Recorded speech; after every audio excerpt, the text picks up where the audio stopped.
નવરાત્રી સમયે મેઘરાજાએ સૌરાષ્ટ્રના દક્ષિણ ભાગના જિલ્લાઓને પણ ગમરોળી દીધા. ગીર સોમનાથના વાતાવરણમાં પલટો આવ્યા બાદ મધ્યમ વરસાદ વરસ્યો.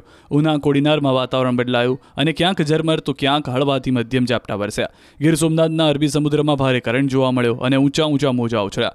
આગામી સમયમાં દરિયા કિનારે 40 થી 50 કિલોમીટરની ઝડપે પવન ફૂંકાવાની સંભાવના છે.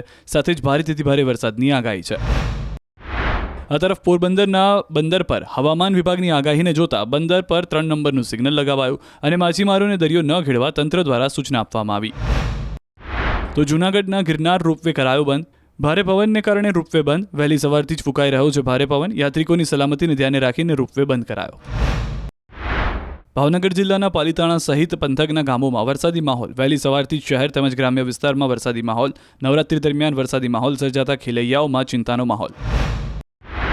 ભાવનગરના માર્કેટિંગ યાર્ડમાં ભારે વરસાદના લીધે ખેડૂતોના પાકને નુકસાન. શાકભાજી સહિત જણસીને ભારે નુકસાન. યાર્ડમાં છેલ્લા 25 વર્ષથી શાકભાજીની હરાજી ખુલ્લામાં થાય છે. દર વર્ષે વરસાદ વરસતા ખેડૂતો અને કમિશન એજન્ટોને ભારે હાલાકીનો સામનો કરવો પડે છે. તેમ છતાં તંત્ર દ્વારા કોઈ યોગ્ય વ્યવસ્થા કરવામાં આવી નથી. વરસાદથી ખેડૂતોની શાકભાજીને થતા નુકસાન પાછળ જવાબદાર કોણ તેવા સવાલો થઈ રહ્યા છે.